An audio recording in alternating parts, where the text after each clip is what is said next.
Hello, this is Afful Banson and welcome to the Young Achievers Network.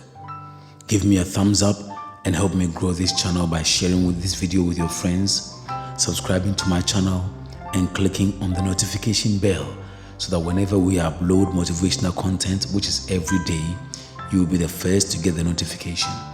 I'm sure you've noticed that YouTube has slammed me with some copyright claims. I want to assure you that the copyright claim is purely for the music I added to my motivational presentation and not the content. And so what I intend to do in the month of February or March is to take down those videos and redo them again, placing other music in the background so that I will not receive any copyright claim. Today we are looking at values. Now the ingredients we are looking at are ingredients that will enable you to become a champion in life. Everyone wants to be a champion.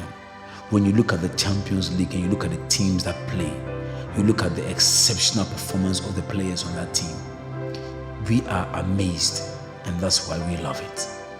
But champions are not made in an empty space. They are made in a crucible, and some of the ingredients in that fiery crucible are passion. And we looked at that yesterday. Today we are looking at values. Every champion has values. The Merriam-Webster dictionary defines value as the worth of something. To value something is also to rate or consider something highly. And thirdly, to rate or scale in usefulness, importance, or general worth. So value is looking at the worth of something, how high something is on your priority list, how useful, important, and generally worthy it is to you. That's what values generally are. And all of us have values of some sort. Some we don't know what our values are, but we are all making decisions based on values. So what are values? Values are what we esteem or regard as important, worthy and useful in our journey in life. So when you are moving towards success, anything that you see as important, worthy and useful is a value. So if you consider spirituality, material wealth, education, health, family, friendship, time, these things become your values. Your values determine your choices. So it's important for us to know what our values are. Now, where do we get values? Where do values come from? Because you can live in a society where a child is not afraid to pull a gun and kill someone. Perhaps their value for human life is low, but their value for respect is high. You also live in a society where another child, when offended, will just walk away because perhaps their value for peace is high and their value for violence is low. So the choices we make are determined by what we value the most. Where do we get our values from? 1, parents. Our parents transfer the values they have to us, consciously and unconsciously. We derive value from our parents by seeing what they do and copying. Often, children don't derive value from parents by listening to them. They derive value from parents by copying them. So if you are a parent, the example you set for your children are important. Number 2, the society we live in. The values of the society become the values of the people who live in that society. So when we have a society where promiscuity, sexual promiscuity is valued, children who grow in such a society also become promiscuous. Number 3, friends. We get values from friends. When we make friends, we may make a friend with someone because we like the same sports, or we like the same soccer team, or we have the same hobbies, or we maybe have the same talents. But unconsciously, as we relate to each other, our values will be transferred. Your values will be transferred to them, and their values will be transferred to you. So we need to be very careful the kind of friends we have. Number 4, teachers. As we grow and we go through educational systems, we encounter teachers, and these teachers transfer values. Maybe the value for etiquette, the value for decency, the value for punctuality, the value for excellence. I remember when I was teaching at St. Peter's International School in Chapel Hill, students admired me because I wore suits very often. And so some students valued neatness and dressing very well because they had picked it up from me. That if Mr. Banson wore suits, then I would make sure I keep my uniforms very, very neat. And when I grew up, I always wear suits. And so when I see some of my students who are now adults wearing suits that fit them very well, I know where they got that value from. Next is colleagues. Our colleagues at work transfer values to us. So we need to be very careful the kind of people we relate to in the workplace. Leaders and role models, they also transfer values to us. So these are some of the places where we get values from. Now, what are the 2 most important values in life? Number 1, pain. 2, pleasure. When pain is your value, you are willing to do anything to avoid pain. When pleasure is your value, you are willing to do anything to embrace pleasure. So as human beings, we are either moving towards pleasure or moving away from pain. Someone might want to be wealthy, but their value is that they must avoid poverty at all costs. So they will do anything to avoid poverty, and in the process, they end up becoming wealthy. But they may do a lot of trial and error. Someone may also have the value of becoming wealthy and enjoying the pleasures of being wealthy. So they are not trying to avoid poverty. They just want to be wealthy and enjoy the pleasures of wealth.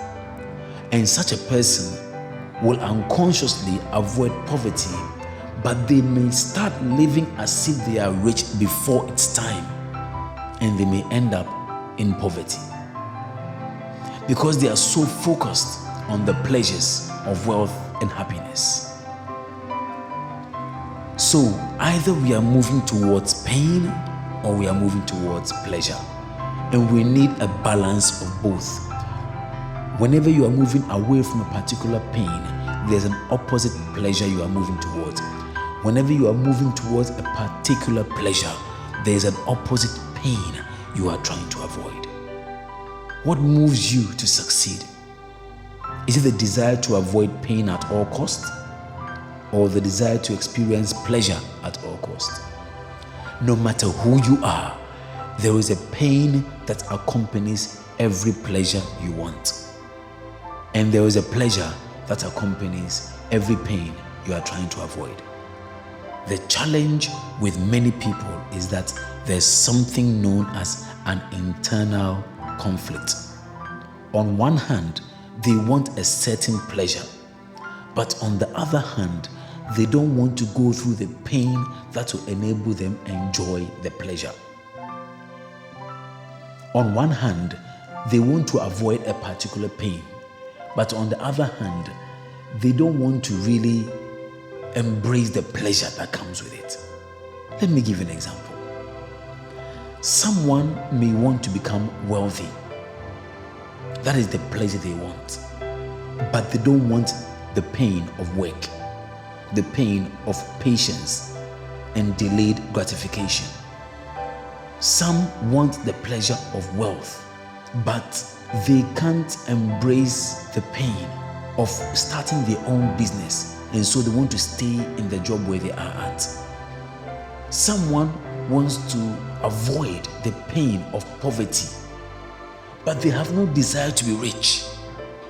They want to get out of poverty, but they don't want to be rich. This is known as an internal conflict. Someone wants the pleasure of being married, but they don't want to get rejected in a proposal.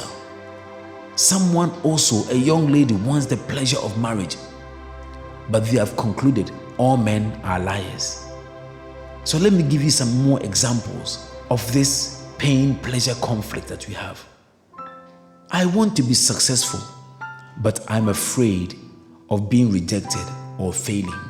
I want lots of money, but I don't want to work at all. I want to stay at home and watch videos, watch movies, and play video games. I love success, but I don't want to wake up early or sleep late. I want to be in a relationship, but I don't want to get hurt. I want to be a straight A student, but I don't want to spend long hours studying. I want this skill and that skill, but I don't want to practice for 3 hours every day. These are examples of the pain-pleasure conflict. Now, when you identify what your values are, you can predict the basic direction of your life. So, if your value is health, then it is clear that you're going to be exercising every day. If your value is wealth, then it is clear that you're going to be living within your means, expanding your means, and saving and investing money. If your value is relationships, then it's quite clear that you're going to spend a lot of time with your wife, with your spouse, with your friends, with your children, with the people who are in your family, because you value those things. So values determine the basic direction of our life. So what we need to do is, number one, we need to make a list of the things we value in life. I've given you examples: spiritual development, morality, education, health, wealth, relationships, work. There are so many of them. Make a list of the things that you value.